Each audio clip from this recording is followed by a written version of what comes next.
Hey, J.C Agajanian here, broker associate with eXp, top grossing agent with the Whissel Realty Group, summarizing for you the mastermind that the Fast Forward Network put together for us each week. Let's get straight into it. What's happening? J.C Agajanian here, recapping the Monday morning mastermind led by the Fast Forward movement. And as usual, we have three main topics that we want to cover, and lots of killer agents out there chiming in on what they would do in that situation and how to help out. So today we are covering the morning routine. What are you doing and why are you doing it? And do you have an evening routine as well? The next topic is strategies around just sold listings. And thirdly, are you considering expanding into a new market and growing your business? What would it take and what are the safeguards we should look out for? So let's get straight into the first one, your morning routine and why you're doing it and what it looks like. So Ed Kaminsky is a top producing agent in the luxury neighborhood of Manhattan Beach in Southern California. It's in the LA area. He did $300 million last year. And he talked about waking up early, first of all. That's what everybody's talked about. That's what I do. I get up at 4:45 every day and I get on the 5 a.m. call and then I plan my day from there. Talked about focusing on his day, getting some sort of training and practice in. And he wants to get everything, prospecting, training, practice, day planning, all done before 11 a.m. He loves the idea of getting it done early so that the difficult stuff is done. He feels accomplished for the day and he can move forward through there. It's a great start to your day. Then he has, meetings showing things can go sideways the longer the day goes. There's often issues with escrows or negotiations, but the important stuff is done. You're going to keep growing your business when you have that as your forefront and the priority of your day. So for evenings, he was talking about reviewing his personal business plan each night. He says affirmations. He preps, at least mentally, if not written out, and planning for the next day so he knows what's coming in tomorrow so that he's not starting from zero, getting into the office going, okay, what should I do now? Brian Denney is another top producing agent. He's actually the number one agent on the Dan Beer team. Did $100 million in production last year.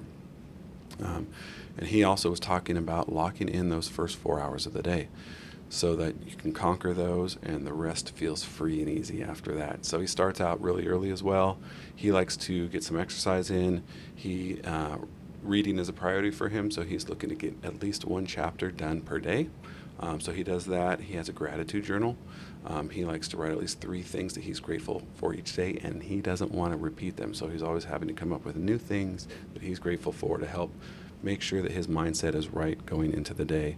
And then he locks in his calendar, and he uses that calendar as his accountability partner. I do the same. In addition to just having your day locked in with the calendar, it ought to be shared. Your spouse should have your calendar, your partner, your assistant, your admins in the office, and just the knowledge that everybody else has access to see what you're doing. And most importantly, if it's accurate, if there's blank spots in there, it's probably wasted time. But don't just have what looks like the perfect day in your calendar and then not actually live by that. Put in your calendar how you're spending your day, and that will be a game changer for productivity for you right there. That's one of the biggest things that I learned in coming to the Whissel Group here, and it's really helped me as well. He does a lot of interesting things in the beginning of his day as far as business goes. So he'll do a video power hour where he's sending clips to people. Then they have a team huddle. Then he actually runs the role play, so he's participating in role play every day despite those crazy numbers that I mentioned that he does. So he's running the role play. Then he does a traditional hour of power, and these first 2 hours of power mixed in with the role play and the team huddle, these are all new business productions because only later will he get to follow-up work. So he does his hours of power video, huddle, role play, does a regular hour of power, and then he catches the daily numbers in the MLS, kind of uses that as his news feed for the day so he knows kind of what talking tracks to have when he's talking to prospects. Then he does his follow-up calls. As far as the evening goes, more of a time of unwinding, recovery, of course a little bit of planning for the next day, but he's been doing this for 10 years and his production is showing it. So that was a great comment there. Kurt Wanabo leads a big team here in San Diego as well, and he had a bit more of a zoomed out approach. He agreed with everything the other agents were saying, but he said, let's go ahead and look at like an annual calendar first. When are you going to work, and when are you going to allow yourself time off? He likes to block out pretty much March through July as hard grinding months, because he knows that's when most of the listings are going to come for him in his office and his market. So he plans his vacations elsewhere, in other times of the year. Same with personal days. So that's kind of on a yearly basis. And on a monthly basis, he figures out, okay, I'm going to have time with the family on Sundays or whatever the case may be. But taking a larger look and just planning out your year and then focusing in on your months and weeks was his advice, and really taking control of that calendar and knowing how you're going to spend your time. Let's see here. Oh, Randy Mendez, she's out in Vegas, and she had a different perspective. So she's a mom and a grandma, and she at any time can be pulled off track with a myriad of personal issues. So she said what she really likes to do in the morning is focus on the 3 big priorities that need to be done for the day. Just pull out the most important stuff, write them down, figure it out, and go from there, and make sure that those things happen. And before your head hits the pillow at night, those things have to be done. Otherwise, that's a failed day. So, whether that's new biz from a specific, pillar of business, or if it's a specific transaction that she's working on, or if there's agents that she's talking to about coming on board, she's focused on the big 3 things for the day and allowing that to lead her. She mentioned the Eat the Frog book, which is a good one. If you're not familiar with it, you should definitely check it out. You can find a synopsis online of the basic tenements, but the idea is do the hard stuff first. I think it came from a Mark Twain quote originally. You can check that out. But the idea is, whatever thing you might have a tendency to procrastinate on, push off, not want to do, you've got your list of things you're looking at, and that's the one that you really don't want to do that first. That's called Eating the Frog. It's a game changer for you. She mentioned another book that's really good for morning routines called The Miracle Morning. And there's actually another edition that was made specifically for real estate agents. So The Miracle Morning for Realtors is another great book on the topic.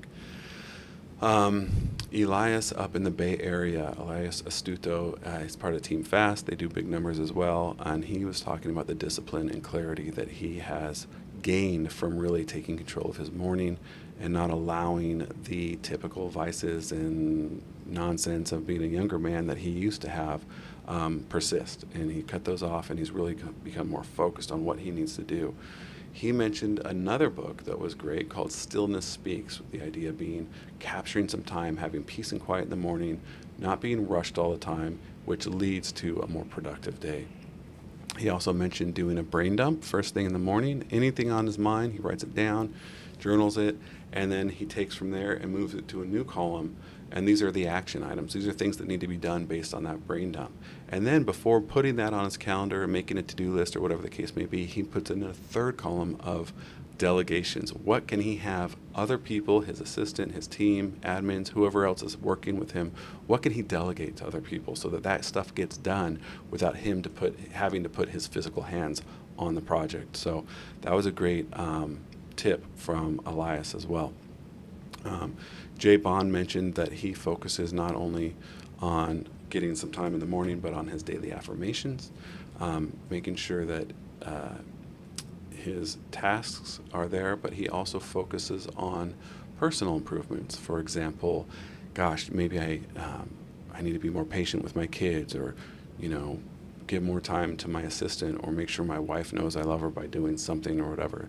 He's talking about more of a global perspective, not just being a businessman, but being a whole man entirely, and focusing on the whole thing so that he can not just have a good business life, but a good personal life as well. So that was basically the morning routine conversation. We're going to move on to strategies around just sold listings next. So how are you going to leverage them, maximize them, have them lead to new business? So Kurt Wanabo again chimed in and said he doesn't like to use the just sold verbiage.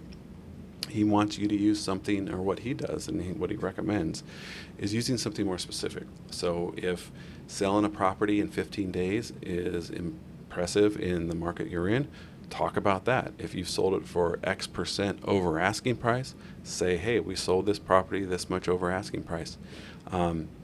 You want to, speak to what you've done and not just have another just sold listing come out, because There's a lot of clutter out there. People are receiving lots of pieces, whether it's digitally or in the mail or if they're postcards, whatever it may be. You want to set yourself apart.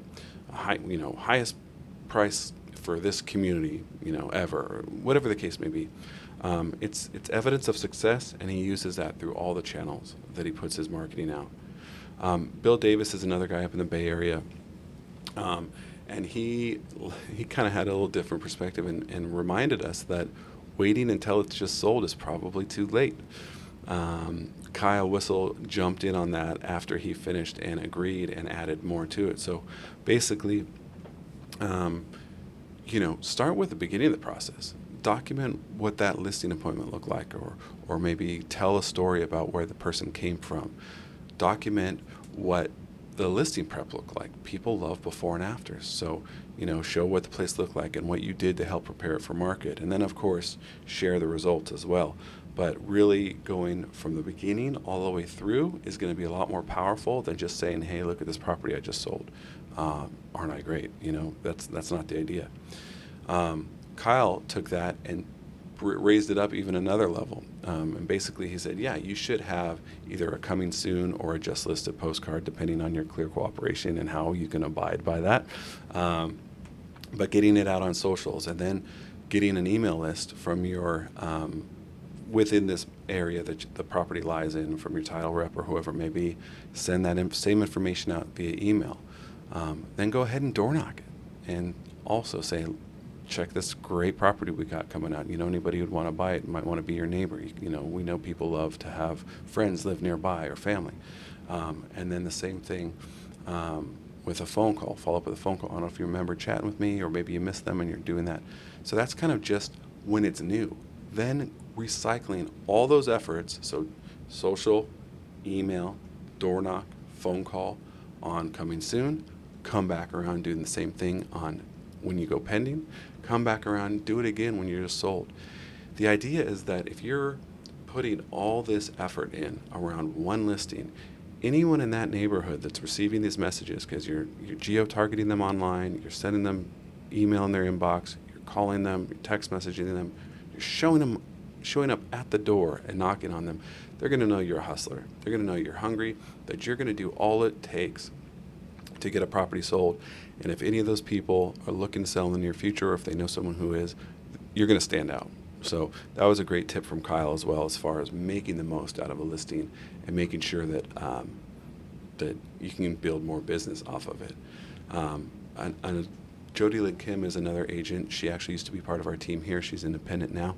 And she had a great tip, because she has a ton of her business come from her sphere of influence, from past clients, and from referrals. And so what she does is she really leans into the personal side of it. And this is a great tip. She basically says that instead of just sending out, for example, a just sold postcard with a picture of the house and everything, she gets permission from her sellers to put a family photo and and that be the main picture on her just sold postcard, and then a small photo of the home. Less important. People are more important. Same thing with the content. Instead of saying, I can help you with all your needs or whatever the case, she uses that same client's testimonial or review and writes it straight in there. So now, instead of just check out this house that's sold, you've got a picture of one of their neighbors. They may recognize them. And now you're connecting yourself to that neighbor, making the community feel smaller and making you part of that community.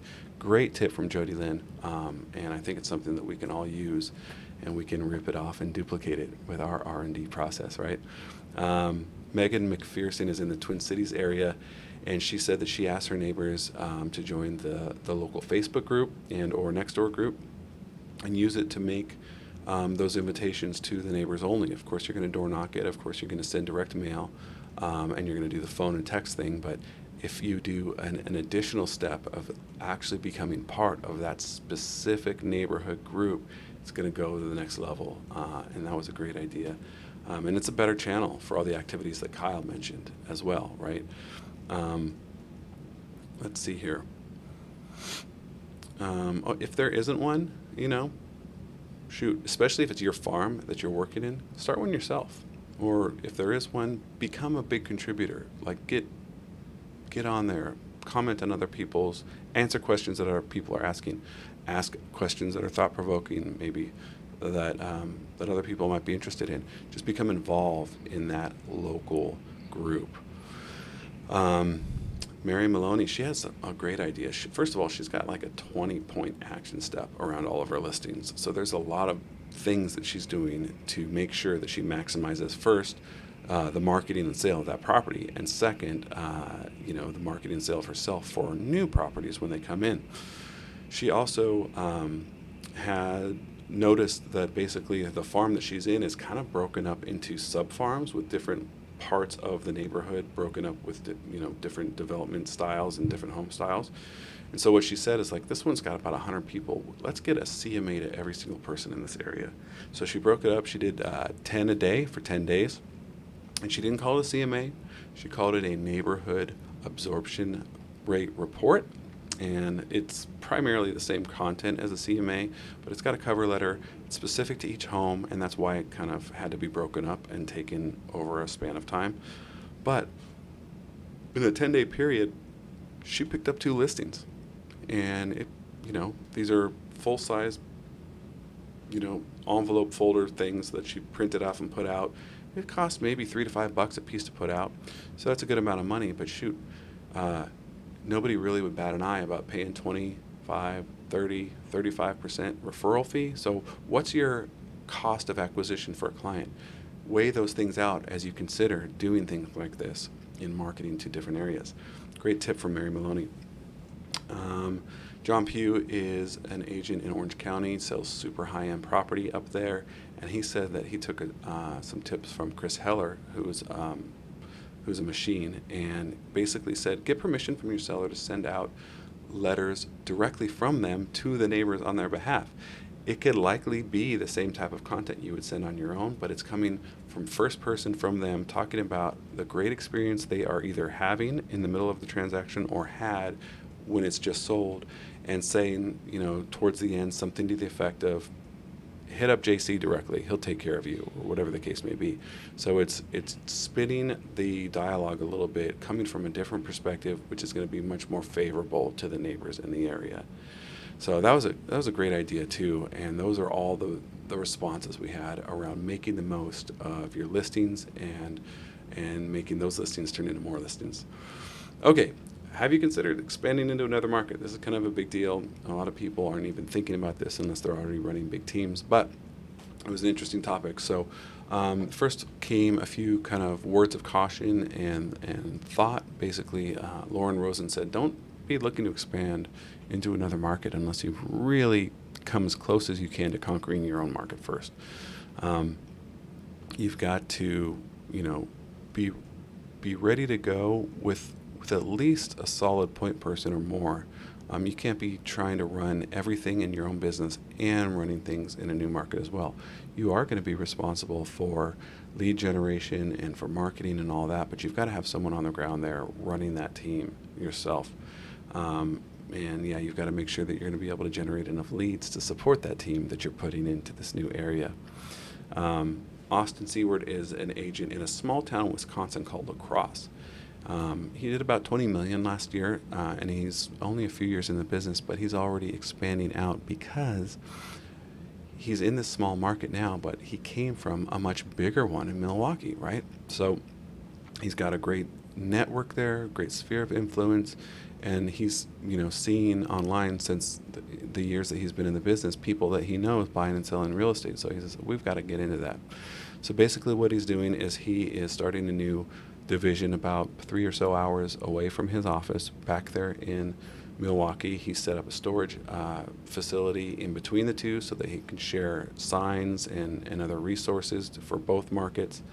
And he started with the referrals and the sphere, and then now he's adding on Realtor.com and other things to service that area for the agents that he's brought on there. So that was an interesting take from Austin. And Brett Sikora mentioned having at least not only a team lead, but also a marketing person specific to that new market. You've got to know the lingo. You've got to know the way people talk about different neighborhoods and street names. And you just need someone local there. And it can't, unless someone is from that area in your market, it's going to have to be someone who's there on the ground. Let's see here. The staff the admin, a lot of the horsepower behind the company can be consolidated, but you've got to have a local team that knows the area and is doing well there. And finally, Bryant Tumblekiss mentioned that you've got to really have a good reason as to why you're going into this new market and what you're doing. You can't just pick an area that seems like a good one to focus in on. And his example was that he came from the military before he got into real estate, and so he wanted to, when it came time for him to expand, he specifically chose a very heavily populated Navy community.